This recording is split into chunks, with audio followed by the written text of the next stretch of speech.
मानद संयोजक, आप सभी का हार्दिक स्वागत करती हूँ।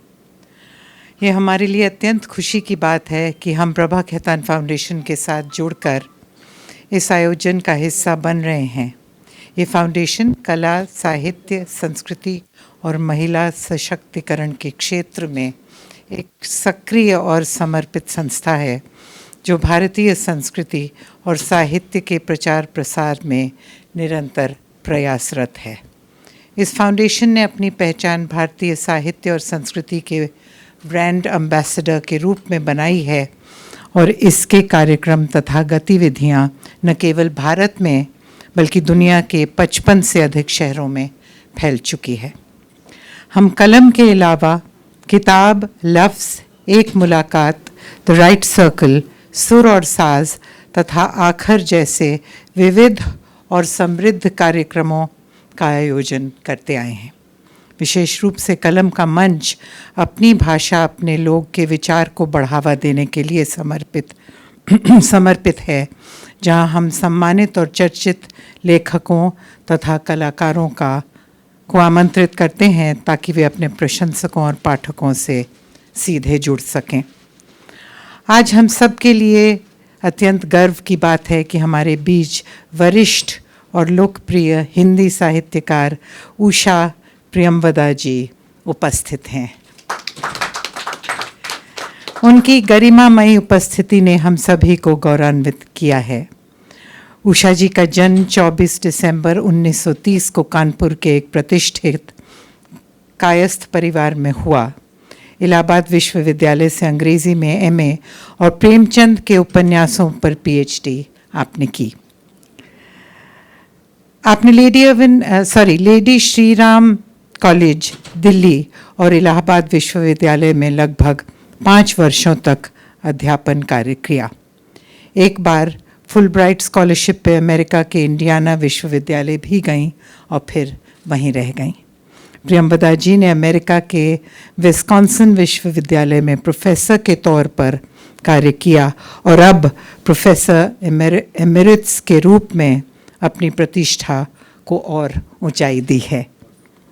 उन्होंने 55 खंबे, लाल दीवारें, रुकोगी नहीं राधिका, शेष यात्रा, अंतर्वंशी, भया कबीर उदास और नदी जैसे प्रसिद्ध उपन्यासों के साथ साथ फिर बसंत आया, जिंदगी और गुलाब के फूल, कितना बड़ा झूठ, एक कोई दूसरा, शून्य तथा अन्य रचनाएं और मेरी कहानियां जैसे संग्रहों के माध्यम से न केवल साहित्य जगत में अपनी अद्वितीय पहचान बनाई बल्कि प्रवासी लेखकों में अग्रणी स्थान भी प्राप्त किया है। आपने मीराबाई और सूरदास की रचनाओं का अंग्रेजी में अनुवाद भी किया है और आपकी रचनाओं पर आधारित धारावाहिकों का प्रसारण दूरदर्शन पर हुआ और बीबीसी पर भी आपकी रचनाओं का प्रसारण किया गया। इसके अलावा दुनिया भर के विश्वविद्यालयों में आपके व्याख्यानों ने आपके साहित्यिक योगदान और अधिक सम्मानित किया है। भारत के राष्ट्रपति द्वारा डॉक्टर मोतिरू सत्यनारायण पुरस्कार के अलावा हाल ही में उनके नए उपन्यास अर्कद्वीप के लिए राष्ट्रपति द्रौपदी मुर्मू द्वारा आज तक साहित्य जागृति सम्मान 2024 में सम्मानित किया गया है। हम सबकी ये कामना है कि उषा जी की सशक्त कलम साहित्य जगत को निरंतर समृद्ध करती रहेंगी।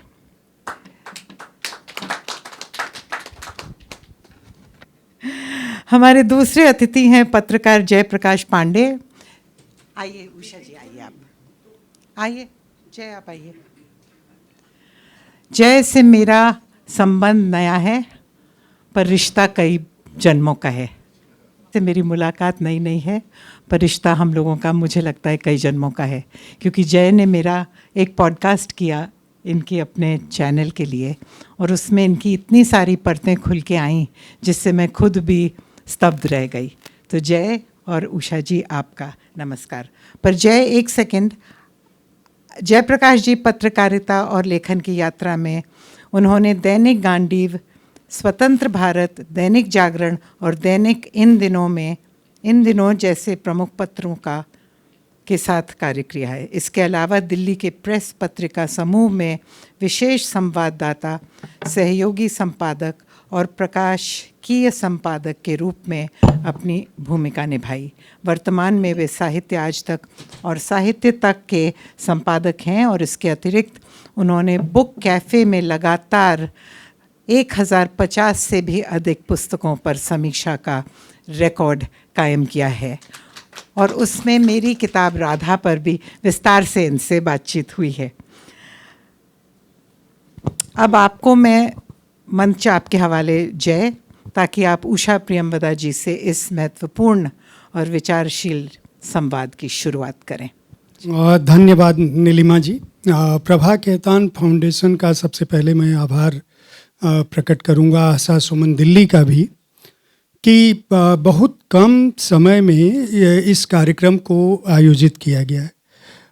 एक हमारा अपना स्वार्थ था कि उषा प्रियंवदा जी के साथ जितनी अधिक बार बातचीत हो सके उससे हम लोग कुछ न कुछ लाभान्वित होंगे।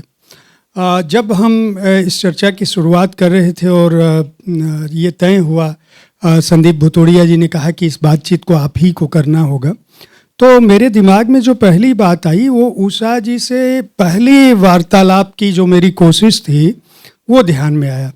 लगभग मैं 1 साल से अधिक समय से उषा प्रियंवदा जी को पकड़ने की कोशिश कर रहा था।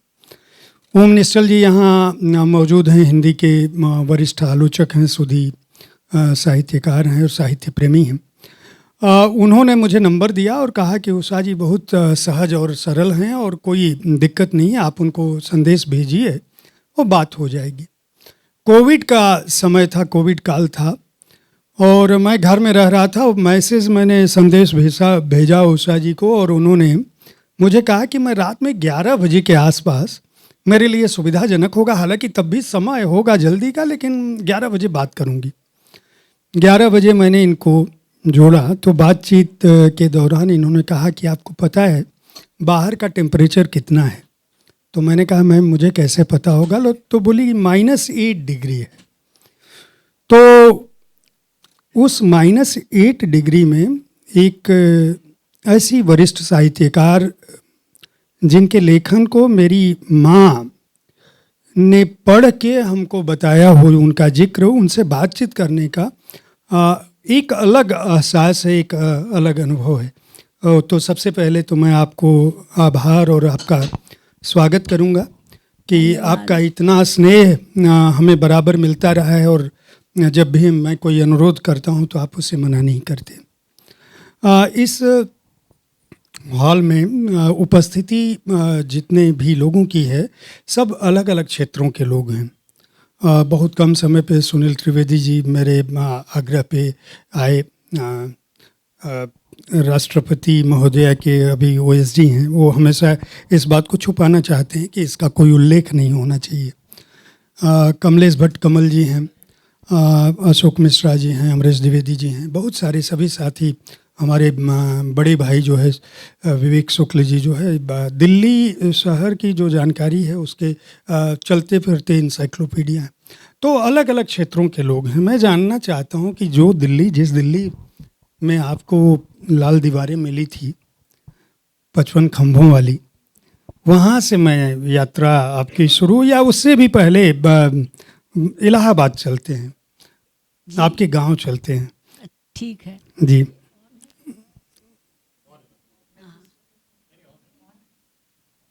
जी, आपके गांव चलते हैं जहाँ से आपका बचपन, मैं चाहता हूँ कि बचपन की जो स्मृतियाँ हैं, हम लोग कोई बाहर जाता है ना, दिल्ली हम आ गए हैं तो अपनी बोली भूल गए हैं।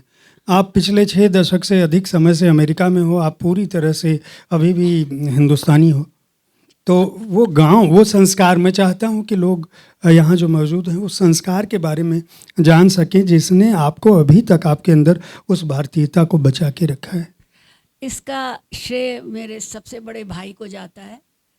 वो इलाहाबाद से उन्होंने MA किया था और गोरखपुर यूनिवर्सिटी में उन्होंने पढ़ना शुरू किया था, तब मेरा जन्म भी नहीं हुआ था। और तब उनकी भेंट गांधी जी से हुई और गांधी जी ने कहा ये बहुत पिछड़ा क्षेत्र है, तुम यहाँ काम क्यों नहीं करते। तो उन्होंने प्रोफेसरी छोड़ के पूरा जीवन जो था वो देश की सेवा में लगा दिया। तो गांधी जी से उनको जो बात मिली, बहुत बातें मिली, मगर जिसने हम लोगों को प्रभावित किया वो था कि स्त्री की, किसी भी लड़की की शादी जल्दी नहीं करनी चाहिए, बल्कि उसको उच्च शिक्षा देनी चाहिए। और उन्होंने ये लागू किया। मैं कल ही किसी से बता रही थी कि मेरी बुआ जब पढ़ रही थी, 14-15 साल की थी, तो उस ज़माने में, ये अर्ली 30s के पहले की भी बात है, 25 की बात है, तो बाबा दादी चाहते थे कि उनका विवाह हो जाए, क्योंकि 15-16 की आयु में लड़कियों का विवाह हो जाता था। तब एक विद्वान महिला थी जो चाहती थी कि कानपुर में एक लड़कियों का स्कूल खुले, मगर उसके लिए उन्हें 6 लड़कियों की ज़रूरत थी। तो उन्होंने घर घर जाकर कहा, लड़कियों को रिक्रूट करने की कोशिश की। तो मेरे बाबा और दादी के पास भी गई, तो दादी ने कहा नहीं, 15 साल की हो गई लड़की, हम तो इसकी अब शादी के लिए ढूंढ रहे हैं। तो उन्होंने कहा आपकी बड़ी बेटी, आपको याद है आपने 13 साल की उम्र में उसकी शादी कर दी थी और 15 साल की उम्र में उसकी मृत्यु हो गई थी और बच्चे की भी मृत्यु हो गई थी। क्या आप चाहती हैं कि आपकी इस लड़की के साथ भी यही हो? तब दादी, बाबा तो उसके पक्ष में नहीं थे, मगर मेरी दादी ने कहा नहीं, इसे पढ़ाएंगे। और जब मेरी बुआ कानपुर में हाई स्कूल पास करके निकली तो लोग उन्हें बताते थे कि देखो इस लड़की ने एंट्रेंस पास किया है। तो वो परंपरा जो थी, जो रास्ता हम लोगों के लिए खुला, तो उसके बाद मैं और मेरी बहनें, और उसके बाद मेरी भतीजियाँ, और उसके बाद जनरेशन आफ्टर जनरेशन सभी लड़कियों ने उच्च शिक्षा प्राप्त की। और चूँकि वो बहुत उदार विचार के थे, उन्होंने कभी इस बात का जोर नहीं दिया कि लड़की का विवाह हो, घर बसे। वो कहे पहले पढ़ लो, फिर उसका जो भी चाहो वो करो। इसलिए हमारे परिवार में विजातीय विवाह की परंपरा उन्हीं ने शुरू की। और जब मैं अमेरिका गई और एक विदेशी से मेरा संबंध जुड़ा और उन्होंने विवाह के लिए कहा, तो पहला टेलीग्राम जो था वो बड़े भाई ने भेजा कंग्रेचुलेशंस का। और मैं इसीलिए अमेरिका रह गई दो कारणों से। एक तो ये कि वहाँ यूनिवर्सिटी में मुझे पढ़ाने की नौकरी मिल गई, और दूसरे जो मेरे पति थे उन्होंने कहा था ठीक है तुम चली जाओ भारत, मगर मैं आऊँगा। तो मैं सोच के दंग रह गई कि वो आएंगे, दरवाज़ा खटखटाएंगे तो घर का क्या हाल होगा कि मैं उषा से विवाह करना चाहता हूँ। तो इसलिए ये कारण थे। तो इसलिए बहुत लंबा बोल रही हूँ मैं। नहीं, आप एकदम ठीक बोल रहे हैं, आप ही को सुनना है, मुझे थोड़े नहीं सुनना है। तो इसलिए मेरा जीवन बहुत संघर्षमय रहा, क्योंकि 1942 में मेरे भाई जो थे वो जेल चले गए, और वही हम लोगों का फैमिली का सपोर्ट था। और मैं और मेरी माँ जो बहुत कम उम्र में विधवा हो गई थी, हम लोग सम्मिलित परिवार में रहे। और तब मेरी उम्र कम थी, मगर मैंने देखा कि एक विधवा जो है उसके साथ कैसा व्यवहार होता है। इसलिए नहीं कि पुरुष क्रूअल हैं या सोसाइटी क्रूअल है, बल्कि इसलिए वो परंपरा है कि तुम विधवा हो, इसलिए तुम्हारे पूर्व जन्म के कर्म हैं। और मेरी माँ की सारी ज़िंदगी तो नहीं, मगर वो कुछ वर्ष जो थे वो लोगों की सेवा में ही बीते। वो तब मोहल्ले की हर लड़की के विवाह में वो रज़ाइयाँ सीती थी, उनमें डोरे डालती थी, उनके पेटीकोट सीती थी। और मुझे लगता था मेरी माँ सुबह से लेकर शाम तक मशीन पे बैठी रहती थी। बाद में मुझे ये समझ में आया कि वो एक रास्ता था, एक टू बी एक्सेप्टेड, कि हाँ वो बेकार नहीं है, बल्कि सोसाइटी, जिसको हम लोग बिरादरी कहते थे, बिरादरी की लड़कियों की शादी में वो उनके साटिन के पेटीकोट सी रही हैं। तब दर्जी इतने जल्दी अवेलेबल नहीं थे, तो ये उनका तरीका था अपने को एक्सेप्ट करवाने का। तब भी मैंने उनका बहुत अनादर होते हुए देखा। और मुझे बहुत बुरा लगता था। मगर मैंने बहुत बाद में ये मेरी समझ में आया कि जो पुरुष उनका अनादर करते थे वो उनका कोई पर्सनल रीज़न नहीं था, बल्कि हमारा समाज ही ऐसा था कि जिसमें वो इस समाज में बड़े हुए थे कि अगर कोई स्त्री है तो वो उनसे कमतर है, चाहे कोई भी हो। और जब मैं अमेरिका गई तो ये बात मुझे दिन प्रतिदिन झेलनी पड़ी। तो इसलिए अमेरिका में भी लोग कहते हैं कि अरे बड़ा अच्छा है, मगर अमेरिका में भी मेरा जीवन एक बहुत संघर्षमय जीवन रहा। तो उस संघर्ष से छनते छनते परिष्कृत होते होते मेरी रचनाएं निकली हैं। आपकी जो नायिकाएं हैं वे उनका जो स्वतंत्रता का भाव है या वो स्वावलंबी हैं, स्वतंत्रता भी नहीं कह सकता। आपकी नायिकाएं स्वच्छंद नहीं हैं, स्वावलंबी हैं। ये जब आप इस तार को जब आप बुन रहे थे, यहाँ तक कि जो आपका नया उपन्यास है अर्कदीप्त जो यहाँ उपलब्ध है, जिस पर आपको आज तक साहित्य जागृति सर्वश्रेष्ठ रचना सम्मान मिला, उसकी नायिका भी स्वावलंबी है, स्वच्छंद नहीं है जी। पश्चिम में रहते हुए भी। इसकी क्या वजह है? आपकी सारी नायिकाओं में एक गौरव तो है, एक गरिमा तो है, एक स्वावलंबन तो है, स्वच्छंदता नहीं है। जबकि हम सामान्य तौर पर यह पाते हैं, और आपका खुद का अनुभव जिस तरह का रहा होगा 6 दशकों में, अमेरिका भी, भारत भी बहुत बदल गया और अमेरिका भी बहुत बदल गया। तो दोनों ही जगहों पे जो स्त्रियां हैं, लड़कियां हैं, आधुनिका होने का मतलब दैहिक स्वच्छंदता है शायद। जी। आपकी नायिकाओं में उस तरह से वो स्वच्छंदता नहीं दिखती है, स्वावलंबन जरूर दिखता है, गरिमा जरूर दिखती है। इसकी वजह क्या आपके संस्कार हैं, या इसकी वजह आप इस बात को कभी नहीं बोलती हैं कि नहीं मैं भारतीय हूँ और भारतीयता की एक परिधि को पार नहीं करना चाहिए? स्त्रियों के लिए क्या आप कोई सीमा रेखा देखती हैं?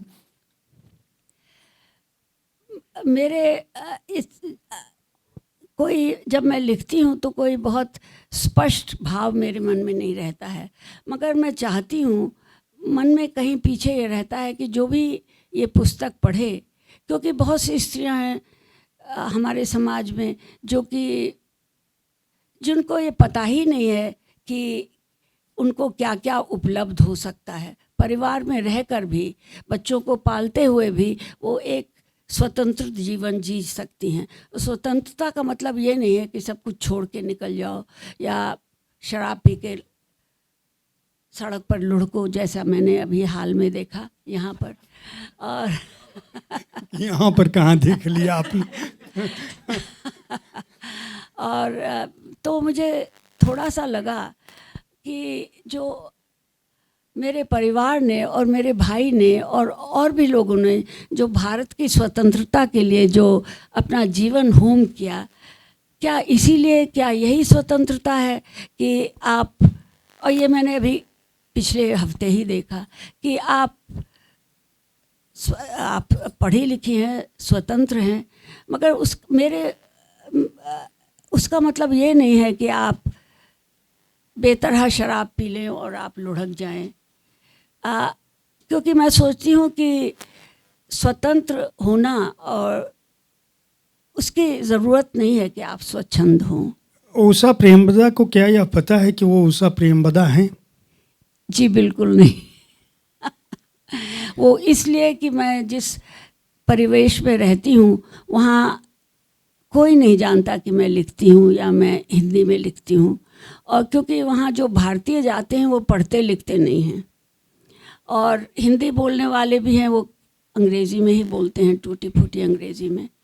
और भारत से बहुत कम मुझे समाचार मिलते हैं, कोई अपनी पुस्तक भेज देता है तो मैं पढ़ लेती हूँ।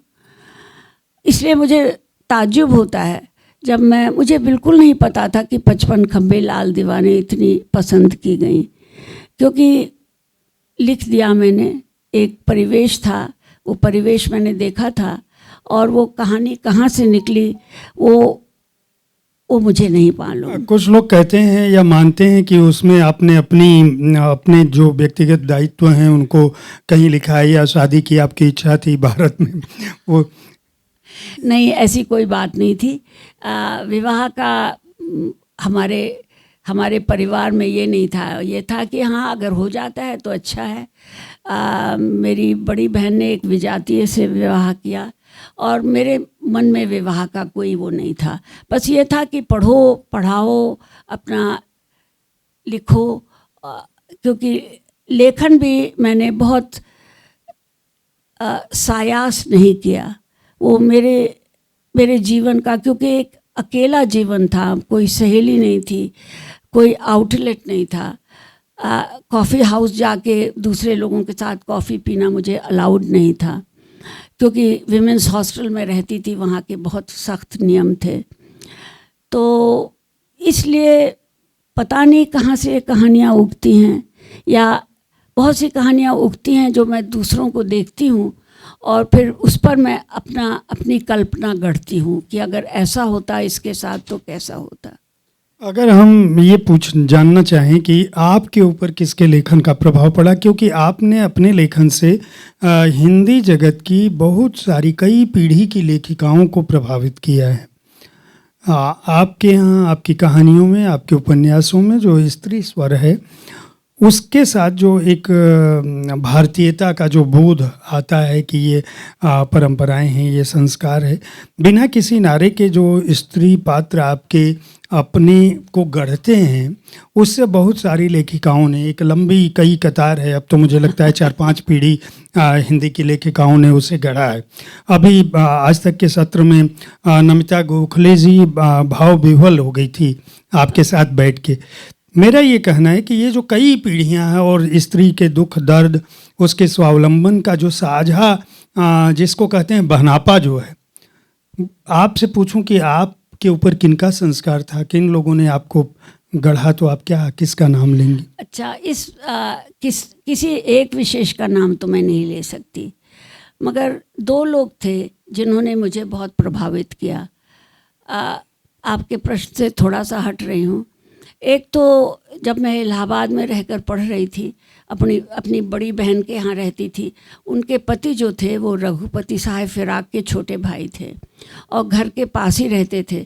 तो और उनके हमारे बहनोई के मित्र थे, करीबी मित्र थे, सुमित्रा नंदन पंत, बच्चन जी तो रोज़ ही करीब हमारे घर आते थे। तब मैं छोटी थी, बीए में पढ़ रही थी।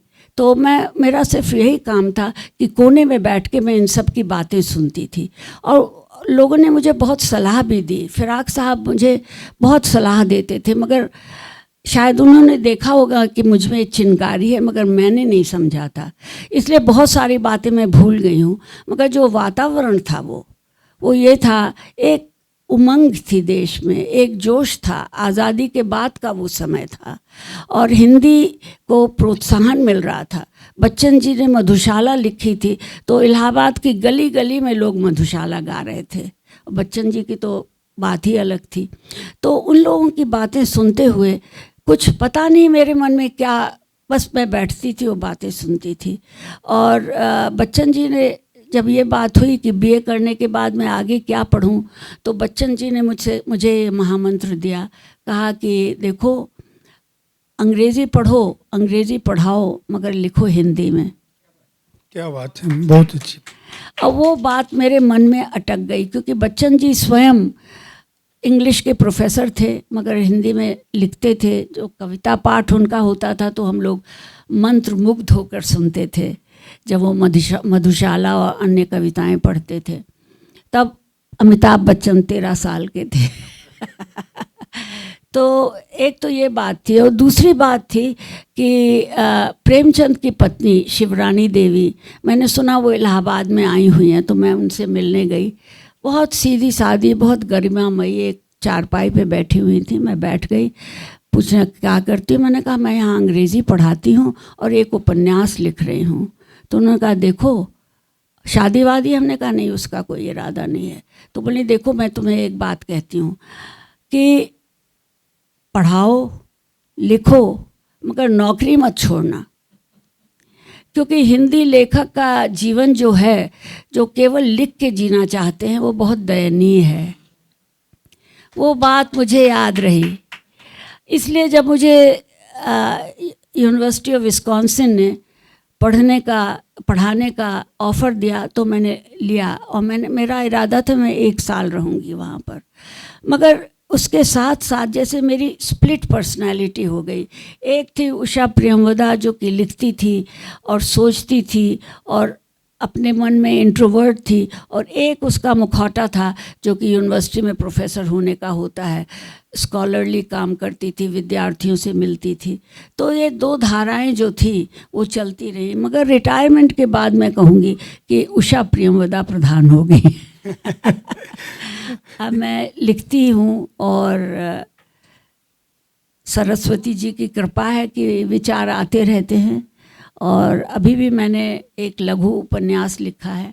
अब मैं लंबे लंबे उपन्यास नहीं लिखना चाहती, मैं 55 खंबे की तरफ लौट रही हूँ। लघु उपन्यास लिखा है, वो देखिए कब आता है। किसको दे रही हैं छपने को?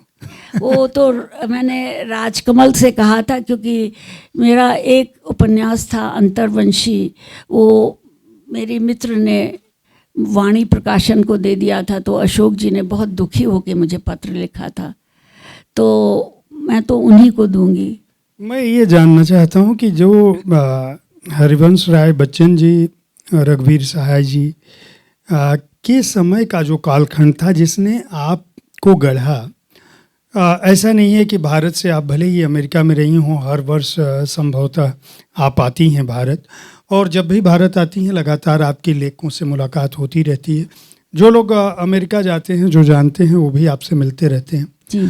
ये जो बदलाव अभी क्या लगता है कि जो साहित्यकार उस समय के थे जिन्होंने आपके समय में आपको सलाह दी थी, क्या बाद की पीढ़ियों में जो लगातार लिखती जा रही है, अभी भी जो साहित्यकार हैं, युवाओं तक, आपसे लगभग सभी मिलते जुलते रहते हैं, मुझे पता है, मैं किसी का नाम नहीं लेना चाहता, लेकिन मैं ये जानना चाहता हूँ कि ये जो अलग अलग पीढ़ियों के साहित्यकार हैं, क्या उन्होंने साहित्य में मनुष्यता की जो सहजता है उसको बचा रखा है, या वो इस अहंकार बोध से पीड़ित हैं कि मैं लेखक हूँ, मैं बड़ा आदमी हूँ, मैं विशिष्ट हूँ?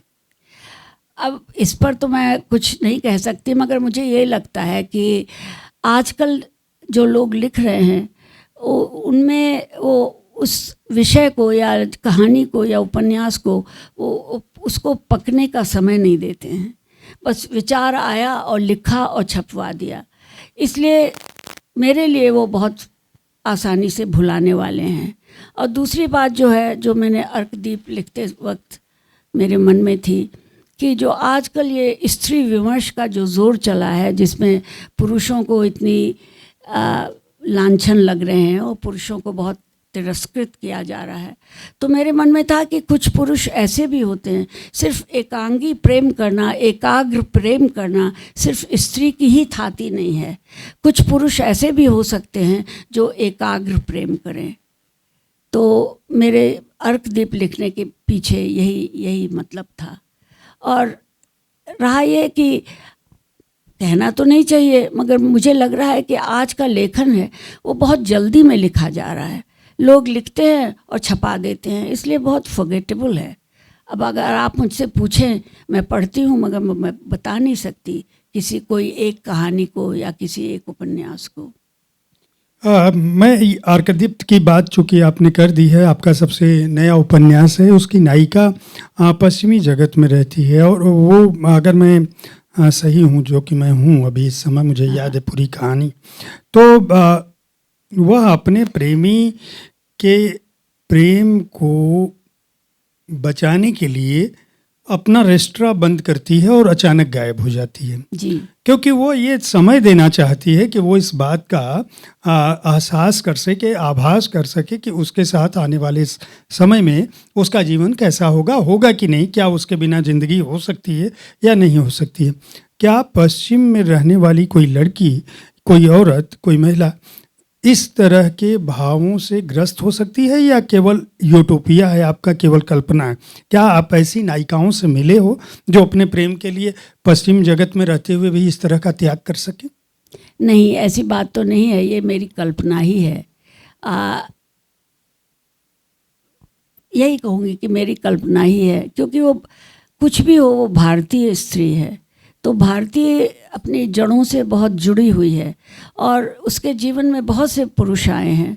उसका पहला पति था जिससे उसको बहुत तिरस्कार मिला, उसके बाद भी उसके बहुत से, वो कहती है प्रेमी तो वही होता है जिससे प्रेम करें। अगर आप किसी के साथ एक शाम, एक रात या 2 रात बिताते हैं तो वो प्रेमी नहीं है। और जो कि ट्रेंड आजकल चल रहा है अमेरिका में, कितनी साइट्स हैं, कितने वो हैं जिसमें कि एक शब्द है वहाँ पर, हुकअप, एक रात के लिए मिले, हुकअप, और फिर उसके बाद अलग अलग रास्तों पे चले गए। तो वो थोड़ी सी शंकित है कि आगे इस युवक के साथ उसकी जीवनी कैसे होगी, जीवन कैसे बीतेगा। उषा जी, मैं अगर आपसे ये पूछूं कि आपके अपने उपन्यासों में या कहानियों में कौन सी ऐसी कहानी या उपन्यास ऐसा है जिसका कोई पात्र आपके साथ अपने सृजित होने के बाद से अभी तक चल रहा है, या जिसको आप भुला ही नहीं सकती, उसके दुख को, उसके दर्द को, या उसके मानस को, उसके व्यवहार को? हाँ, इसके लिए तो मैं कहूँगी 55 खंबे लाल दीवारें। कोई विशेष पात्र नहीं था, मगर जब आप एक ऐसे परिवेश में रहते हैं जहाँ सिर्फ स्त्रियाँ ही हैं, और ये 55-56 की बात है, तो तरह तरह की स्त्रियाँ हैं थी हमारे कॉलेज में। कुछ अविवाहित थी, विवाह की प्रतीक्षा कर रही थी, कुछ परिवार को संभाल रही थी, कुछ परित्यक्ता थी। तो वहाँ पर एक दूसरी तरह का माहौल था, और वो स्त्रियाँ एक दूसरे के प्रति उदार नहीं थी। अब मुझे नहीं मालूम कि यहाँ आजकल क्या माहौल है, मगर वो एक दूसरे की जड़ काटना चाहती थी, एक दूसरे के छिद्रान्वेषण करना चाहती थी, और वही उस सुषमा के साथ हुआ। तो वो परिवेश मैंने देखा था। अब मुझे नहीं मालूम कि आजकल की क्या हालत है। आपके दिमाग में ये कभी नहीं आया कि मैं अमेरिका में इतने वर्षों से हूँ, और चूँकि स्त्री स्वर और प्रेम को लिख रही हूँ, तो अमेरिकी पृष्ठभूमि पर, वहाँ के लोगों के जीवन व्यवहार पर कुछ ऐसा लिखूँ जिससे भारतीय समाज या आपके पाठक जो है उस समाज को जान सकें जहाँ आप लंबे समय से, कई दशकों से हो? नहीं, क्योंकि मैं रही हूँ अमेरिका में, मगर मैंने अमेरिकन समाज को इग्नोर तो नहीं, मगर मैं कहूँगी मैंने उसे तज दिया है। क्योंकि शुरू में मुझे अमेरिकन समाज की जो संकुचित मनोवृत्ति थी, उससे मुझे बहुत दुख उठाने पड़े बरसों तक। क्योंकि मेरे साथ 3 बातें थीं। एक तो ये कि मैं बहुत इंडिपेंडेंट थी, क्योंकि भाई ने वैसे ही विचार दिए थे, स्वतंत्र विचार, किसी के सामने झुकना नहीं, किसी को सलाम नहीं करना, चाहे वो हमारे अमेरिकन कॉलीग्स थे या भारतीय कॉलीग थे। दूसरी बात थी कि मैं बहुत अपना सोच विचार, मुझे बहुत आत्मसम्मान था मेरे भीतर। और तीसरी बात थी कि मैं स्त्री थी और भारतीय स्त्री थी। तो मुझे भारतीयों से भी तिरस्कार मिला, और मुझे अमेरिकन, तो उस समय 60 के दशक में भारत के बारे में और विशेष तौर से भारतीय स्त्री के बारे में अच्छा विचार नहीं था। इसलिए मैंने जानबूझकर अपने को उस समाज से काट लिया। इसीलिए मैंने उसके बारे में नहीं लिखा। अगर मैं ये सवाल आपके इस उत्तर से मेरे दिमाग में आया, मैं जानना चाहता हूँ कि उस 60 के दशक का अमेरिका जो भारतीयों के प्रति, भारतीय समाज के प्रति जो सोच रखता था, और आज अब 2024 में हम लोग लगभग आखिरी महीने के बीच बात कर रहे हैं, अमेरिकियों की सोच में भारतीयों को लेके क्या कुछ बदलाव आया है? और आप जिस यूनिवर्सिटी में, विस्कॉन्सिन की बात करूँगा मैं, तब से अब तक कई पीढ़ियां अमेरिकियों की भी बदल गई होंगी, उनके मन में क्या बदलाव आया है? क्या कोई बदलाव महसूस करती हैं आप, लक्षित कर पा रही? असल में वहाँ की जो मीडिया है और वहाँ के अखबार हैं, वो सब भारत को बहुत ही पिछड़ी जगह की तरह दिखाते हैं। न्यूयॉर्क टाइम्स में जब भी छपता है तो कोई पॉजिटिव चीज़ नहीं छपती है भारत के बारे में, तो इसलिए बहुत कम भारतीयों का विचार बदला है। और अमेरिकन अब चूँकि इतने भारतीय वहाँ पहुँच गए हैं और बड़े बड़े पदों पे हैं, तो थोड़ा सा वो असुरक्षित अपने को फील करते हैं कि यह हमारी नौकरियाँ ले रहे हैं, यह हमारे पद ले रहे हैं। और स्त्रियों के बारे में मेरा विचार नहीं है कि उनके विचार बहुत बदले हैं। हालांकि अब स्त्रियाँ अच्छे पदों पर हैं और डॉक्टर्स भी बहुत हैं, और मगर जनरली जो मुझे लगता है वो उनकी मानसिकता बदली नहीं है, क्योंकि वो उसी मानसिकता में जी रहे हैं। साहित्य के क्षेत्र में संगठनों की एक बड़ी भूमिका भारत में जो लोग हैं उनकी रही है। चूँकि आप अमेरिका चले गए तो इससे वंचित रहे होंगे। मैं ये जानना चाहता हूँ कि साहित्य सृजन के लिए जो संगठन है, कई तरह के भारत में संगठन हैं जो लगातार आंदोलनरत रहते हैं या बातें करते रहते हैं। आपने अभी मुंशी प्रेमचंद जी की पत्नी का उल्लेख किया। प्रेमचंद जी भी प्रगतिशील आंदोलन उन्होंने शुरू किया था। लेखन के लिए किसी संगठन की कितनी आवश्यकता है और क्यों? ये तो मैं नहीं बता सकती, मगर मुझे किसी की आवश्यकता नहीं है। मैं अकेले रहती हूँ और अकेले लिखती हूँ, और मैं अपनी सबसे बड़ी क्रिटिक हूँ। तो मैं ये कहूँगी कि अर्कदीप जो है, इसके इतने ही पन्ने जो हैं वो मैंने डिस्कार्ड करके रखे हुए हैं, लिखा और नहीं लिखा। और जो आप लोगों के सामने है वो बहुत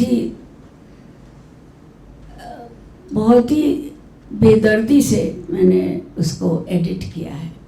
और अभी आने से पहले मैं संभाल रही थी तो मैंने देखा कि एक फाइल है, उसमें वो सारे पन्ने हैं जो मैंने लिखे थे, मगर मैंने उसमें शामिल नहीं किए, एडिट करके छोड़ दिए। एक लेखक को अपनी कृति को कितनी बार संपादित करना चाहिए और आप कितनी बार करती हैं? मैं कम से कम 3-4 बार करती हूँ। किसी भी कहानी को भी? जी हाँ, कहानी को भी। और अब अधिक समय है इसलिए अधिक ध्यान देती हूँ। अंग्रेजी में लिखने का विचार आपके दिमाग में क्यों नहीं है? आप तो अंग्रेजी की स्टूडेंट भी थी और प्रोफेसर भी थी।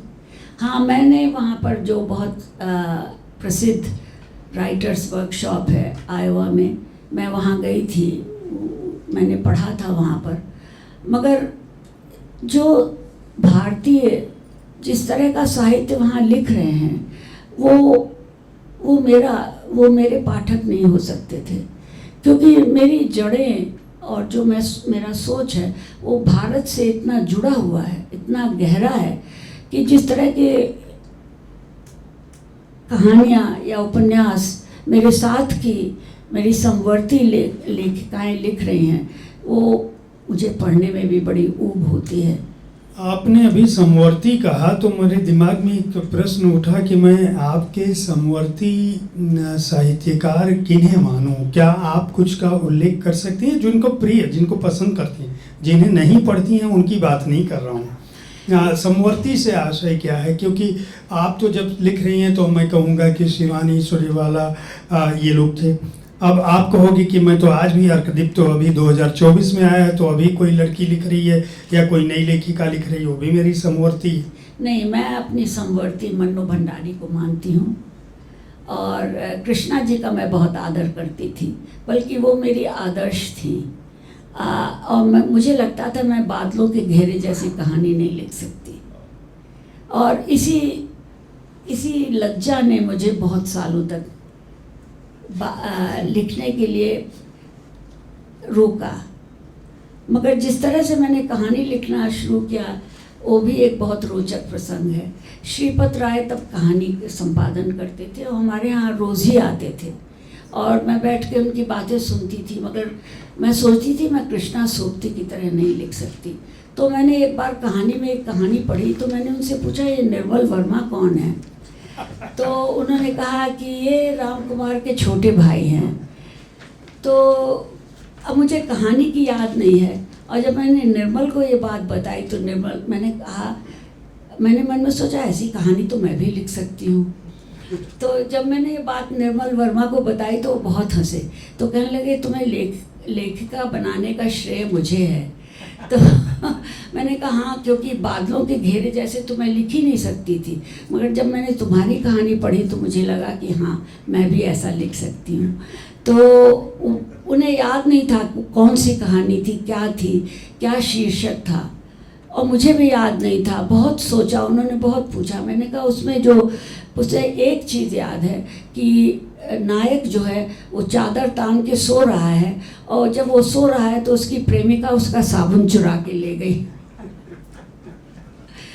तो वो बहुत हंसे, उन्हें भी याद नहीं थी कि वो पहली कहानी कौन सी थी। तो निर्मल को मैं अपना समवर्ती मानती थी और कृष्ण बलदेव को भी मानती थी। हालांकि ये लोग, निर्मल थोड़ा सा बड़े थे, मगर भीष्म साहनी का मैं बहुत आदर करती थी। तो उस समय अधिक लेखिकाएं नहीं थी जब मैंने लिखना शुरू किया। कृष्णा जी थी तो वो अपनी कैटेगरी में थी, तो मैं मन्नू को अपना समवर्ती मानती हूँ। मैं चाहूँगा कि आपने बहुत सारे रोचक संस्मरण निर्मल जी से संबंधित सुनाए। कुछ ऐसी यादें जो आपकी लेखकी यात्रा के दौरान आपके समवर्ती लेखकों की हो या उसके बाद के लेखकों की हो, अगर कुछ स्मृति में हो तो उसको साझा करें, क्योंकि ये एक मुझे लगता है कि ऐतिहासिक घटनाएं हैं हम लोगों के लिए। जैसे ये एक बड़ी बात है कि आप राम कुमार वर्मा जी के नाम से निर्मल वर्मा को पहचान रही थी। ये एक आश्चर्य की बात है हिंदी के कि जो हमारी बाद की पीढ़ी हो तो कभी कल्पना भी नहीं कर सकती। हालांकि मैं राम कुमार वर्मा जी को जानता हूँ, तो हम लोगों ने चूंकि हमारे पाठ्यक्रम में थी उनकी कहानी। जी, इसका उत्तर बहुत कठिन है। कुछ जो भी याद आ सके। और दूसरा, मैं हिंदी भाषा को लेके जो बदलाव हुआ है जिस दौरान आपने लिखना शुरू किया था और जो आज का समय है, ये जो शुद्धतावाद है, उर्दू और संस्कृत निष्ठ, उस ज़माने में भी ये आंदोलन मुझे लगता है कि चला था। किसी भी भाषा का प्रवाह क्या होना चाहिए, इस पर भी मैं जानना चाहूँगा आपके विचार। अगर संस्मरण कोई याद आ जाए तो बता दीजिएगा बीच में। नहीं, आजकल जो लिख रहे हैं तो मैं पढ़ती हूँ, और मगर मुझे ये लगता है कि मुझे बहुत कम याद रहता है। या तो आप कह लीजिए कि उम्र का तकाजा है, या फिर बांधने की शक्ति नहीं है। लिखा है, लोग लिख रहे हैं, बहुत लिख रहे हैं, और एरोगेंस मत समझिए, मगर मुझे लगता है कि आजकल लोग कुछ लिख तो रहे हैं मगर मुझे उसमें कुछ नया नहीं मालूम देता, नया नहीं मालूम पड़ता उसमें। क्योंकि मेरे जहन में तो मोहन राकेश थे, उनसे भी मैं मिली, कमलेश्वर थे, राजेंद्र यादव थे, मेरे ख्याल में निर्मल तो थे ही, भीष्म जी थे। इन सब ने बहुत अच्छा लिखा एक समय में, और मोहन राकेश की तो असमय मृत्यु हो गई, और कमलेश्वर पता नहीं क्यों किन बातों में उलझ गए, और राजेंद्र तो हंस चलाने लगे। तो मुझे लगता है कि अगर उन्होंने हंस न चलाया होता तो कुछ अच्छा दे सकते थे हिंदी साहित्य को। पता नहीं ये आपके बात का उत्तर है कि नहीं। मुझे क्योंकि मन्नू भंडारी जी से आप राजेंद्र यादव तक पहुंच चुके हो, तो अगर मैं ये पूछूं कि दोनों में अच्छा लेखक कौन है तो किसको कहेंगे आप? ये देखिए, मैं तो मन्नू को ही अच्छा लेखक कहूँगी। मगर मुझे ये लगता है उससे मुझे एक बात ये समझ में आई कि एक लेखक को दूसरे लेखक से विवाह नहीं करना चाहिए। मुझे लगता है कि राजेंद्र का व्यक्तित्व ऐसा था कि वो मन्नू जी पर हावी हो गया, और मन्नू जी मालूम नहीं किस लिए जो कुछ उन्होंने लिखा बहुत अच्छा लिखा और पसंद भी आया। और मुझे लगता है कि अगर वो राजेंद्र यादव की पत्नी न होती तो वो बहुत अच्छा और भी दे सकती थी हिंदी साहित्य को, मगर ये मेरी पर्सनल ओपिनियन है। नए लेखकों और नए लेखन पे मुझे एक पता नहीं आपको भान है कि नहीं, आजकल नई वाली हिंदी इकाई है, एक तो लोकप्रिय लेखन हुआ। लोकप्रिय लेखन की बात मैं नहीं कर रहा हूँ यहाँ कि जो हिंदी जगत है वह नीरज गोपाल दास नीरज को अपना मानता है कि नहीं मानता है, वो धर्मवीर भारती को कितना अपना मानता है कि नहीं मानता है, वो अज्ञेय को भी आज की तारीख में हाशिए पर खड़ा करने की कोशिश कर रहा है। कई सारे वाद हैं, अलग हैं, मैं इन लोगों की बात नहीं कर रहा हूँ, मैं गुलशन नंदा और रानू जैसे लेखकों की बात कर रहा हूँ। ये जो लोकप्रिय लेखन है और जो गंभीर साहित्य जिसको हम कहते हैं, इनके बीच क्या कोई आप अंतर पाते हो, या आपकी राय अगर मुझे जाननी हो कि आप लेखन का बंटवारा करने के पक्ष में हो या नहीं? देखिए, ये तो पाठकों की विभिन्न श्रेणियां हैं। कुछ पाठक वो पढ़ना पसंद करते हैं, गुलशन नंदा को पसंद करते हैं, और कुछ पाठक अज्ञेय को पसंद करते हैं। ये पाठकों पर मैं सोचती हूँ, ये पाठकों की, मुझे गुलशन नंदा में नहीं पढ़ सकती 2 पेज से अधिक, मगर अज्ञेय को मैं बार बार पढ़ती हूँ। उनकी किताबें मुझे बहुत पसंद हैं और अज्ञेय को मैं बहुत आदर भी करती थी उनसे। और अज्ञेय जी ने भी एक बात मुझसे कही थी कि मैं 11 महीने सोचता हूँ, 1 महीने लिखता हूँ। वो बात भी मुझे याद है। आप भी ऐसा ही करती हैं? नहीं, मेरे मन में तो कहानी हर वक्त चलती रहती है, क्योंकि अब रिटायरमेंट के बाद एकाकी जीवन है, तो उसमें पढ़ना और सोचना। मगर एक समय ऐसा आता है कि जब मैं कागज़ कलम लेके बैठ जाती हूँ, वो मन में पक जाती है, फिर मुझे कुछ वो सायास उतर आती है, मुझे उसमें वो नहीं करना पड़ता। क्या अभी भी आप कागज़ कलम पे लिखती हैं या कंप्यूटर पे? नहीं, मैं कागज़ कलम पर लिखती हूँ। वो इसलिए कि मैं साइकोलॉजी वगैरह की किताबें बहुत पढ़ती हूँ, और एक न्यूरो साइंटिस्ट ने कहा है कि जब आप कंप्यूटर पे लिखते हैं तो आपके दिमाग का दूसरा क्षेत्र जो है वो जागरूक होता है, और जब आप हाथ से लिखते हैं तो आपका दूसरा क्षेत्र जो है वो जागरूक होता है। तो मुझे लगता है कि हाथ से लिखने में मेरे विचार जो हैं वो बहुत आसानी से आते हैं, और कंप्यूटर पे लिखने में बहुत आर्टिफिशियल सा लगता है, इसलिए मैंने कंप्यूटर पे कभी नहीं लिखा। उषा जी, अब प्रभा केतान फाउंडेशन का जो कलम कार्यक्रम है जिसमें हम लोग बातचीत कर रहे हैं, यह अपनी समयावधि के लिए जाना जाता है। इस कार्यक्रम का जो दूसरा पक्ष है वो प्रश्न का होता है। तो अगर हमारे श्रोताओं में से अभी यहाँ जो लोग उपस्थित हैं, अगर कोई किसी तरह का सवाल, किसी के मन में कोई जिज्ञासा हो जो उषा जी से जानना चाहता हो, तो मैं चाहूँगा कि वह प्रश्न पूछे। हेलो मैम, अमरीश नाम है मेरा। जयप्रकाश जी ने जो सवाल पूछा था कि स्त्री स्वतंत्र है, स्वच्छंद नहीं है, उसी को मैं थोड़ा आगे बढ़ाना चाहता हूँ कि आपने कहा कृष्णा सोबती जी आदर्श थी आपकी जी। पर उनका लेखन स्वच्छंदता, सूरजमुखी अंधेरे के, या उन्होंने जो कुछ भी लिखा, आप जैसे कहा जाता है कि संस्कार और विचार भले बदल जाएं पर संस्कार नहीं बदलते। आप 60 के दशक में अमेरिका चली गई थी, तो आप उस समय जिन संस्कारों से बंधी थी उसकी वजह से कृष्णा सोबती की तरह नहीं लिख सकी, या फिर आपके दिमाग में था कि नहीं मुझे वैसा लिखना ही नहीं है? नहीं, जब मैंने लिखना शुरू किया तो मुझे लगा कि मुझे वही लिखना है जो कि मेरे मन में आता है। मैंने किसी को फॉलो नहीं किया, और जैसे मैंने कहा कि कृष्णा सोबती जी तो मैं सोचती थी कि मेरे बहुत ऊपर हैं, मैं वैसा लिख ही नहीं सकती, क्योंकि बादलों के घेरे मैंने पढ़ा था। अगर निर्मल वर्मा की वो कहानी नहीं पढ़ी होती मैंने, तो फिर शायद मैं लेखक नहीं बनती। 55 खंबे तो आ चुकी थी उससे पहले जी। वो जी, मित्रों मरजानी की बात कर रहे हैं। वो कहना हाँ। चाहते हैं कि इस तरह की आधुनिकाएं या उस तरह के बोल्ड विषय पे आपने क्यों नहीं लिखा, वो शायद इस तरफ उनका इशारा है।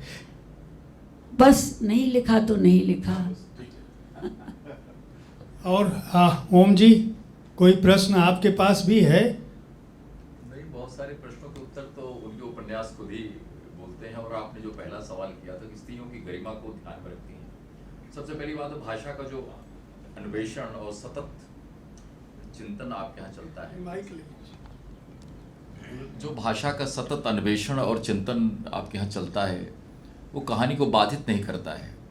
हमारी हिंदी में यह भी एक व्याधि है कि अगर आप बहुत बड़े चिंतक हैं तो उस चिंतन का जो रसायन है वो आपके पाठ पर, आपकी कथा वस्तु पर इतना आच्छादित हो उठता है कि वो कथा वस्तु गायब होने लगती है और विचार में आंदोलित होने लगती है।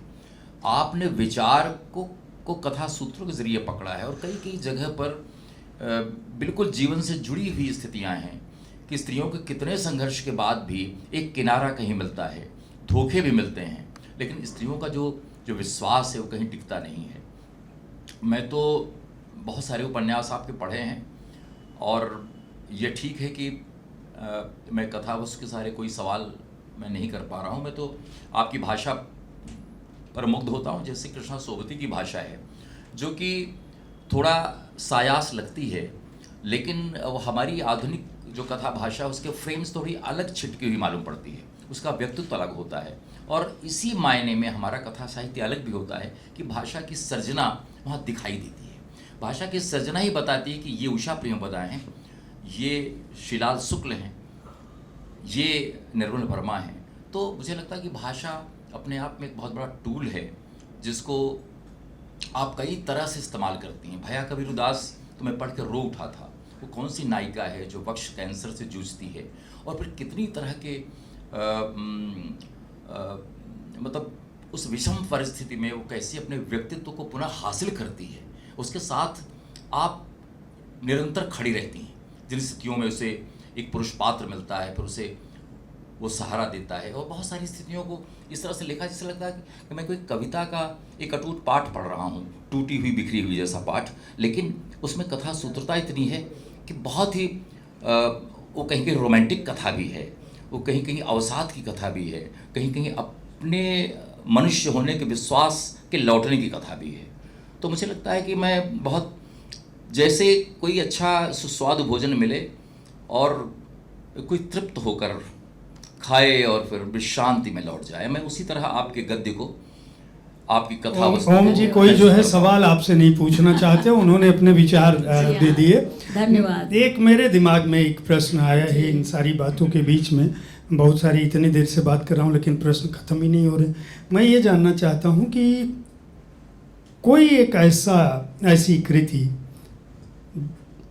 जिसे लिखने का आपको अवसर हो या आपके दिमाग में अभी भी ऐसा हो कि मैं ऐसा लिखना चाहती हूँ, क्या ऐसा ही कोई कृति आपके दिमाग में है?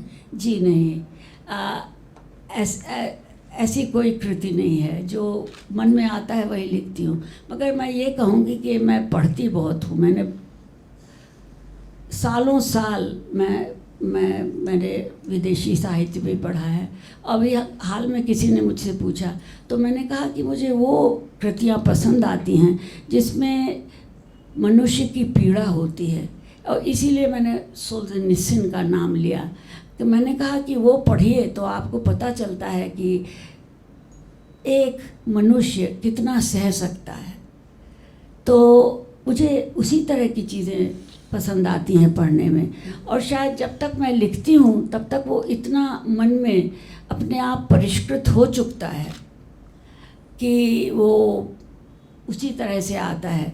और फिर चूँकि मैं उत्तर प्रदेश में बड़ी हुई हूँ और मेरी फैमिली में भाषा की शुद्धता पर बहुत ज़ोर था कि दूसरे तो फिराक थे तो उनके सामने आप उर्दू अगर ठीक नहीं बोल रहे हैं क्या विकृत, तो खैर मेरे साथ नहीं हुआ मगर और लोगों को बहुत डांटते थे वो जब कोई आंचलिक प्रयोग करता था।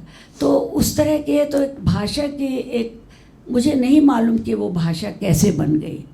भारत के पौराणिक आख्यानों के बारे में मैं आपकी प्रतिक्रिया जानना चाहूँगा। हाँ, मुझे वो आजकल बहुत सी पौराणिक कथाएं जो हैं वो नई दृष्टि से लिखी जा रही हैं मगर वो मुझे बांधती नहीं हैं। नई या पुरानी? रामचरितमानस और महाभारत के बारे में आपके क्या विचार हैं? नहीं, रामचरितमानस तो मैंने पढ़ा भी है और पढ़ाया भी है, और उसकी भाषा अगर उसका धार्मिक तत्व छोड़ भी दें तो उसकी जो भाषा है और जो उसके रूपक हैं वो मुझे बहुत पसंद हैं। और महाभारत तो मैंने अनुवाद में पढ़ा है, हिंदी में पढ़ा है, तो उसको पढ़े भी बहुत साल हो गए हैं। ये था कि जब आप 60s में 60 के दशक में जब अमेरिका में जब आपका शुरू हुआ काम, तो उस समय 60s जो टर्बुलेंट 60s की एक तरफ फेमिनिज़म का, जर्मेन ग्रेयर, वो सारे चीज़ें, फिर इधर संगीत में आपके बीटल्स और हिपीज़, बेबी बूमर्स, और उसके अलावा आपके पेरिस से शुरू होके स्टूडेंट रिवोल्ट या स्टूडेंट रिबेलियन पूरे दुनिया में, तो बेबी बूमर्स एक, और अमेरिका 60 का दशक ऐसा रहा जब अमेरिका कम्युनिज्म के माइंड से डरा था। मैकार्थीज़म वाला भी दौर था कि वो उनको लगा था, वो एक्सपल्शन शुरू किया, चार्ली चैपलिन वगैरह ऐसे लोगों को एक तरह से निष्कासित ही किया। ये जो पूरा जो 60 के दशक का अमेरिका है वो अपने आप में अलग है। तो आप जब आप वहाँ थी तो ये इन चीज़ों ने भी आपको कहीं ना कहीं प्रभावित किया? नहीं, मुझे पता तो था कि क्या क्या ट्रेंड्स चल रहे हैं, मगर मैं वहाँ पहले 2 साल तो विद्यार्थी थी, तो अपने पढ़ने लिखने में ज़्यादा जोर था, और तभी मैंने कुछ भी हिंदी में कुछ नहीं लिखा। और उसके बाद जब पढ़ाना शुरू किया तो यूनिवर्सिटी की दुनिया एक अलग सी थी, और वहाँ पर जो ट्रेंड्स चल रहे थे वो तो मुझे पता ही थे कि स्त्रीवाद प्रखर हो रहा है, मगर जिस तरह से कुछ स्त्रियों ने स्वच्छंद भाव से अपना जीवन निर्वाह किया, वो मुझे बहुत अच्छा नहीं लगा। एक लेखिका हैं मैरी मैकार्थी, तो मैंने उनका इंटेलेक्चुअल डायरीज़ पढ़ी हैं, मैंने उसका उल्लेख भी किया है अर्कदीप में। तो मैंने पढ़ा और मुझे ताज्जुब नहीं हुआ, क्योंकि मैं अमेरिका में रह रही थी और मुझे पता था कि उनके नैतिकता के मापदंड अलग हैं और हमारे भारतीय मापदंड अलग हैं। मैं यही कहूँगी कि मेरी जड़ें इतनी गहरी थी भारत में और भारत की सभ्यता और परिवार में कि अमेरिका मुझे छू नहीं पाया। क्या बात है, वाह, बहुत बहुत आभार आपका, धन्यवाद जी। मैम, ये थोड़ा सा बचकाना सवाल है पर फिर भी पूछ लेता हूँ कि उरहान पामुक कहते हैं कि वो पहले जो कहानी जिस पर उन्होंने बहुत चिंतन मनन किया होता है उसको खूब सोचते समझते फिर स्ट्रक्चर करते हैं, उसको लिखते हैं, उसके बाद फिर उसका विस्तार करते हैं। आपकी रचना प्रक्रिया क्या है मैम? नहीं, मैं तो जब बिल्कुल ये समय आ जाता है कि मुझे लिखना ही है, मैं बहुत दिनों तक सोचती रहती हूँ। वो कभी अकेला नहीं महसूस करती, क्योंकि वो पात्र जो हैं वो मेरे साथ रहते हैं, वो बदलते रहते हैं, जैसे मुझसे वार्तालाप करते हैं। फिर एक अपने आप एक इंटेलेक्चुअल क्रिएटिविटी है, एक समय आता है कि मैं अपने आप लिखने लग जाती हूँ। और इसलिए मेरा लेखन जो है, एक्चुअल लेखन है, बहुत बिखरा बिखरा है।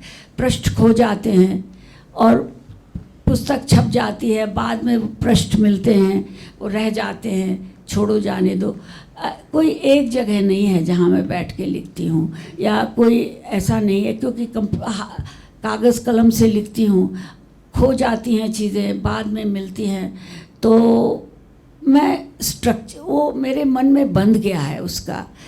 इतने साल से लिखते लिखते या पढ़ते पढ़ते मेरे मन में कहानी का आकार अपने आप बन गया है। तो मुझे उसमें मेहनत काटना छाटना स्ट्रक्चर की वजह से नहीं करना पड़ता। हाँ, भाषा का कुछ मुझे काट छाट करनी पड़ती है। एक छोटा सा सवाल मेरी तरफ से है जी। जब आप 60 के दशक में गए अमेरिका और आप बाद में आए, तो जो यहाँ का परिवेश और जो आप सभ्यता लेके गए थे वहाँ पे, फिर इतने बड़े गैप के बाद जब आप वापस आए तो आप महिला सशक्तिकरण में भारत कितना आगे पहुँचा, और अमेरिका से अगर उसका कंपैरिजन करें तो हम कहाँ खड़े हैं, इस तरह की चीज़ों को आपने कवर किया अपने लेखनी में? ये बहुत मुश्किल सवाल है। राधिका में रुकोगी नहीं, राधिका में थोड़ा सा वो आया है। वो फ़र्क इतना आया कि अमेरिका के में रहने से मुझ में अपनी अंतर्दृष्टि जो थी कि मैं क्या हूँ, मेरे विचार क्या हैं, वो थोड़ा सा वो परिप्रेक्ष्य मेरे मन में वो आ गया था, जो कि अगर मैं नहीं जाती अमेरिका तो शायद मैं उस आकार से उस तरह से नहीं लिख सकती। तो इसलिए मैं कहती हूँ कि जो अमेरिका में जाके जो मुझे तिरस्कार मिला या जो अकेलापन मिला, उसने मुझको गढ़ा, मुझको पकाया। पता नहीं ये आपके प्रश्न का उत्तर है कि नहीं है।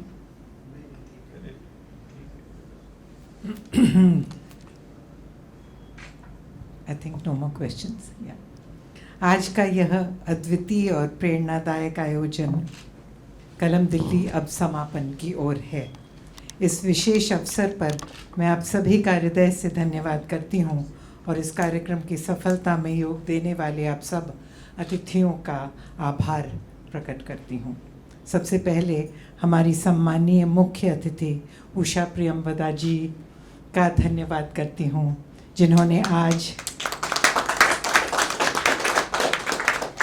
अपने अनुभवों और विचारों से हमें प्रेरित किया और इस कार्यक्रम की गरिमा प्रदान की। हमारे वार्ताकार पत्रकार जयप्रकाश जी का भी दिल से आभार। आपने सत्र को संवादात्मक और विचारशील बनाने में अपनी महत्वपूर्ण भूमिका निभाई। उनके योगदान से ये आयोजन और भी अर्थपूर्ण और प्रभावी बन सका।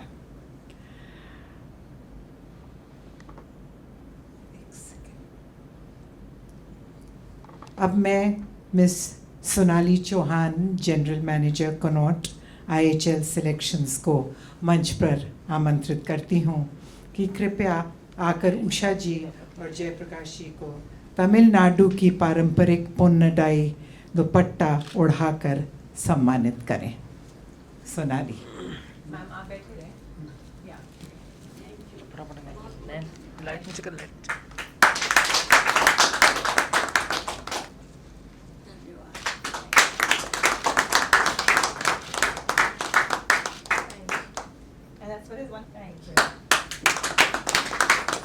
आप सभी उपस्थित दर्शकों का आभार कि आपने इस आयोजन में भाग लिया और इसे सफल बनाने में योगदान दिया।